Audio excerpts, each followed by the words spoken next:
Hey guys, welcome to episode 2 of 3-Player Co-op. I am Mark. I'm Sean. And I'm Mike. Now this is a pretty big week for Double Fine Productions, who were first of all greeted with the news that Notch, creator of Minecraft, wanted to fund the sequel to Psychonauts. Shortly afterwards, they started a project on Kickstarter called Double Fine Adventure, which was seeking funding from fans. They were originally looking for $400,000, $300,000 of which to use for development of the game, and then $100,000 for a documentation of the whole process.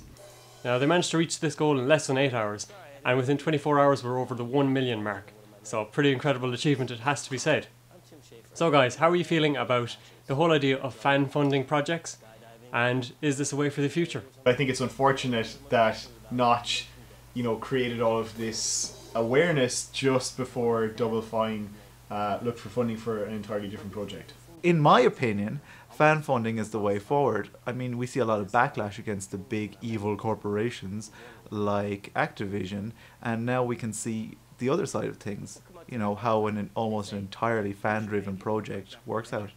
Could it be a case of too many cooks will spoil the broth, because they are looking for feedback from people through the whole creative process? I imagine they'll be smart and they'll filter the ideas cleverly. Like, there'll be a few people who'll arise who are the real contributors, and they'll make the game. I think fan feedback is an excellent thing. So from the news maybe 2 or 3 weeks ago that BioShock Infinite was going to have a 1999 mode, Ken Levine said that was as a result of a chance meeting he had at a public speaking engagement. A person came up to him and said, "I really enjoyed BioShock, but my main issue with it is that none of the decisions I made had any real consequence." So if that fan feedback had been solicited before BioShock was released, we could have had a 1999 mode in BioShock. We're going to get it in BioShock Infinite instead. I think the same thing could be said for Double Fine Adventure. If you get fan feedback that merits attention, I'm sure Double Fine are going to look at that and incorporate it into the game. At the same time, we have to trust them that they're smart enough that if the feedback is of poor quality, that they just ignore it. Yeah, they're savvy at this point. Okay, Tim Schafer himself in his promotional video said, "This could all be a disaster and it'll be all documented for you to enjoy." If it is a disaster, they've made 1.6 million before anything has happened. People are treating this like a pre-order, or people are saying, it's a pre-order where we've essentially bought the game.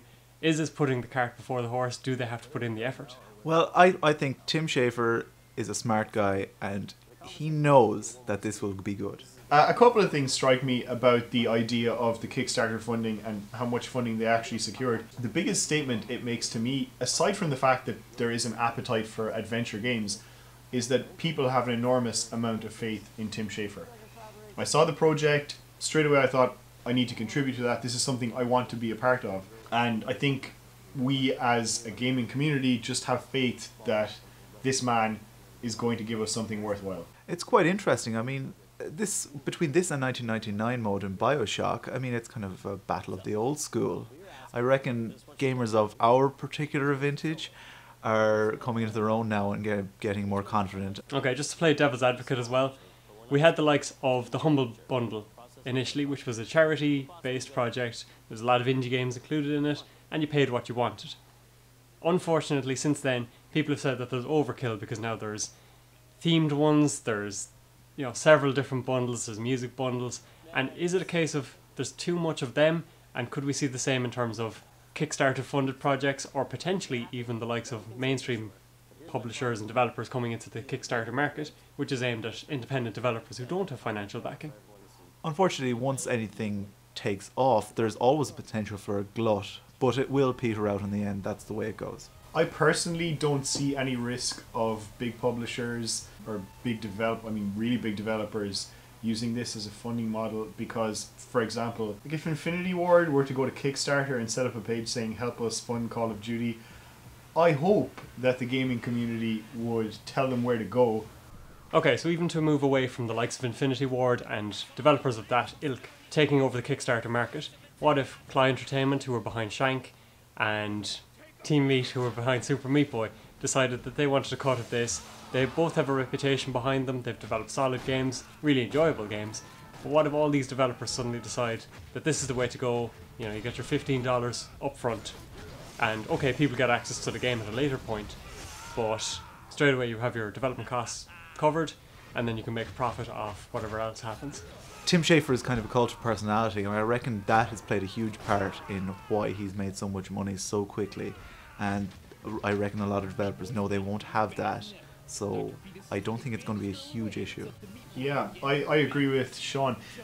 I find it hard to think of anybody in the industry who would have the same, I don't know, gravitas, I guess, and would attract so many investors. Tim Schafer is in an unusual position in that he's, probably bigger than most of these guys, but his studio doesn't necessarily get the same amount of money. So the guys in Team Meat, for example, I mean, I feel pretty good about funding a future game of theirs just based on how good Super Meat Boy was. But none of these developers or, games producers have the same heritage as Tim Schafer, so I don't think it's going to work out as well for them. I don't know if I see much of a downside to it either. I mean, so the argument, I guess, is that really small indie developers would have used Kickstarter for funding, but I don't think it's fair to say that this type of funding should only be available if you're a really small fry. It's just not fair. And this would more than likely be an isolated event. I can't see too many more people going for this. We'll see though. So to round out this topic of conversation, what developers or games would you like to see fan funded? Who would you actually back? I know a lot of people were tweeting Cliffy B shortly after the news broke that they'd like to see a Jazz Jackrabbit return, and I know that I, for one, would like to see that. So guys, what are you thinking? What developers or games would you like to see? I would like to see Zone of the Enders 3, but I don't think Hideo Kojima really needs Kickstarter funding. I have a slightly alternative take on this. I would like to see Ken Levine set up a Kickstarter page where people give him money so that he can buy back the IP rights to System Shock so that they can release System Shock 3. And in other news this week, the developers behind Skyrim were given the opportunity to flex their creative muscles and develop new content for the game, which we may see down the line in terms of free content or DLC. So you've seen the trailer, guys. What do you think of that? And for anyone who hasn't seen the trailer, it's linked in the description below. The idea of riding on a dragon is very cool, and using Kinect to shout. I mean, imagine shouting to propel yourself along on the dragon. That's just amazing. I know it's ridiculous, and I'm taking the two ideas and mixing them into one, but it's still very cool. I played Skyrim for about 90 hours, and I found this news story and the information in it to be really underwhelming. I don't think I'm sold on the idea of Kinect, so the voice commands for shouts didn't really appeal to me. I think a lot of the graphical things are really minor, so like the walking in snow and your footprints are going to be behind you. It's a little strange that wasn't included already. Seasonal foliage is not really going to work for a lot of the world. So up in the north, whenever it's covered in snow, that's always going to be covered in snow. There's no fall foliage there, for example. The concept of having water arrows in the game is something that the Thief series did about 12 or 13 years ago at this point. And the ice and fire arrows, in my opinion, would probably make the marksman options overpowered. And Link would probably come and want his arrows back. Great point. Also, I don't know if any of the things that they've shown would be substantial enough to qualify as paid DLC. Unless there were a series of quests where you flew around on a dragon, and then another series of quests where you became a vampire lord. The potential is endless. The problem really is, in my point of view, because I'm not a big fan of DLC, I will admit that right from the off, is where will they draw the line between potential DLC? I mean, if they're doing extra quests, you can guarantee that'll be DLC. But then how much of it should be patches? Well, I'm just waiting for the horse armor announcement. That's essentially that is what a lot of this is. It's all quite insubstantial.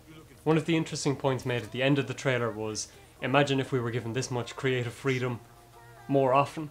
So what do you think about that announcement? I mean, from my point of view, I think they're the kind of developer that have this creative freedom all the time. Like, people knew what they'd expect from the Skyrim series, or the Elder Scrolls series, I should say. But were they that demanding that they couldn't be more creative more often in this? I would imagine that immediately after finishing a title, Bethesda are possibly given a week's holiday and then put to work on the next big Bethesda title, whether it be Fallout or the next Elder Scrolls. I would have thought that post-release they'd go on holidays for a week, but then probably start working on DLC. Perhaps there's an overlap, so maybe for the last 6 months of the project, some of the teams start working on DLC, but I would say a lot of that happens post-launch as well. At least they're smart enough not to show us DLC just after the game comes out or a week before the game comes out, because a couple of guys make that mistake. On the plus side here, of course, if they do find new systems, such as footprints in the snow, even minor touches like that, with the Kinect voice support, at least they can implement that into further games and new titles. Yeah, the potential to use it in a sequel is there. That would be really cool. Alright guys, thanks for watching episode 2 of 3-Player Co-op. All the topics that we've discussed are in the description below if you want to find out any more. I've been Mark. I've been Sean. And I'm Mike.